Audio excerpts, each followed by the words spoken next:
இன்ஸ்டண்ட்டாக காஃப் சரியானுமா? இந்த வீடியோ உங்களுக்கு தான். இது இன்ஸ்டண்ட்டாக 2 ஹார்ஸ்க்குள்ளே உங்களுக்கு சரியாயிடும். இதுக்கு வெறும் 2 ஐட்டம் இருந்தால் மட்டும் போதும். தேனும் இஞ்சியும் தான் அதுக்கு தேவையான பொருள். இதை இப்போ எப்படி செய்யலான்னு பார்க்கலாமா? ஒரிஜினலான ஹனி எடுத்துக்கோங்க. ஜிஞ்சரை நல்லா துருவிக்கோங்க. இப்போ ஜிஞ்சரையும் ஹனியும் மிக்ஸ் பண்ணிங்கன்னா உங்களுக்கு சூப்பரான ஒரு காஃப் சொல்யூஷன் உங்களுக்கு இது ரெடி ஆயிரும். இதை ஃபுல்லாக சாப்பிட்டிங்கன்னா உங்களுக்கு காஃப் இன்ஸ்டண்ட்டாக 2 ஹார்ஸ்க்குள்ளேயே சரியாயிரும்.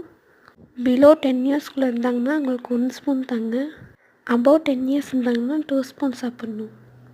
இதை ட்ரை பண்ணிவிட்டு ஒர்க் ஆச்சான்னு மறக்காமல் கமெண்ட் பண்ணுங்கள். பாய் கியூட்டீஸ்.